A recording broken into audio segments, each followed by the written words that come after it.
ញ៉ាសក្តីនឹករលឹកនឹងចែកបុណ្យកុសលដល់បងប្អូនយើងស្មើគ្នាថ្ងៃនេះខ្ញុំបានជួបបងប្រុសមកទីតាំងមួយកន្លែងដើម្បីមកពិភាក្សាតាក់ទងនឹងស្ថានភាពជំងឺបងប្អូនប្រហែលជាធ្លាប់ដឹងហើយថាបងប្រុសត្រូវផ្លែបន្ថែវហើយក៏ឈានដល់ការកាត់ជើងរឿងរ៉ាវវែងឆ្ងាយ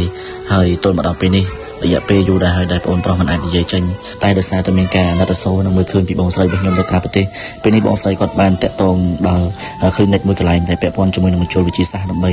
យកបងប្រុសមកពិភាក្សាថាត្រូវចាក់មជ្ឈវិទ្យាសាស្ត្រដើម្បីសម្រួលដល់សម្លេងរបស់គាត់ហើយអ្វីដែលសំខាន់មកប៉ុណ្ណេះពេលដែលចូលមកដល់ភ្លាមគឺមានស្នាមញញឹមនិងភាពកក់ក្ដៅមែនទែនក្នុងការទទួលរយៈនេះអញ្ចឹងបើសិនជាបងប្អូនមានគោលបំណងចង់មកចាក់មជ្ឈវិទ្យាសាស្ត្រតាក់ទងនឹងជំងឺផ្សេងៗខ្ញុំពិតជា recommend ដល់បងប្អូនមកទីតាំងនេះមែនទែនគឺមានអារម្មណ៍ថាពេលចូលមកដល់ភ្លាមហាក់បីដូចជាមានអារម្មណ៍មួយល្អស្រស់ស្រាយការទទួលរយៈជាពិសេសគឺលោកគ្រូតែម្ដងដែលជាជនជាតិបរទេសនេះគាត់អាចនិយាយខ្មែរបានជាមួយយើងផ្ដល់ស្នាមញញឹមភាពកក់ក្ដៅធ្វើឲ្យអ្នកជំងឺនឹងមានអារម្មណ៍ថាស្រស់ស្រាយតែម្ដងបងប្អូនណាហើយអត់ឈឺទេបងប្អូនមកចូលនឹងគឺចាក់ទៅសម្រួលបានច្រើនណាស់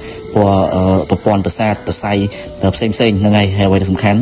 ប្រព័ន្ធសម្លេងវិចមុខវិចមាត់អីនឹងក៏ដោយក៏អាចចាក់បាត់ដែរហើយទីតាំងបងប្អូនចង់ដឹងខ្ញុំនឹងដាក់នៅក្រុម comment ណាបាទខ្ញុំនឹងដាក់ទីតាំងសួរបងប្អូនណានៅចិត្តស្ពានកោះនារាចិត្តកោះពេជ្រអីទេអត់ឆ្ងាយទេបងប្អូនហើយអ្វីដែលសំខាន់យើង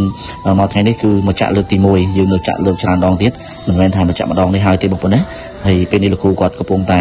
ព្យាយាមឲ្យបងប្រុសគាត់មានចលនាបន្តពីចាក់ហើយណាហ្នឹងហើយឲ្យបងប្រុសគាត់យកចិត្តទុកដាក់មែនទែនក្នុងការមើលក៏ដូចជាធ្វើតាមលោកគ្រូដែលបានណែនាំឲ្យធ្វើខ្សក់ដង្ហើមរបៀបប្រើប្រាស់អ្វីដែលសំខាន់ខ្ញុំនៅតែរំលឹកជូនបងប្អូនថាមកដល់បន្ទប់នេះហើយគឺមានអារម្មណ៍ថាសប្បាយរីករាយផ្ដល់ស្នាមញញឹមភាពកក់ក្ដៅអ្នកជំងឺបើឈឺល្មមអាចនឹងជាក៏ថាបានដែរបើចាំចាក់បញ្ចូលទេមានន័យថាផ្ដល់នូវភាពរីករាយសប្បាយគ្រប់ពេលវេលាជូនដល់អ្នកជំងឺតែម្ដងហើយទាំងអស់នេះក៏ខ្ញុំមិនភ្លេចដល់បងស្រីរបស់ខ្ញុំដែរដោយសារតែមានការជុំជ្រែងនិងឧបត្ថម្ភពីបងស្រីនៅក្រៅប្រទេសទើបបងប្រុសអាចមានលទ្ធភាពមកដល់នៅទីពេទ្យមួយនេះនឹងឯងចឹងសង្ឃឹមថាការចាក់មជ្ឈវិទ្យាសាស្ត្រនេះបងប្រុសនឹងចាប់បានជា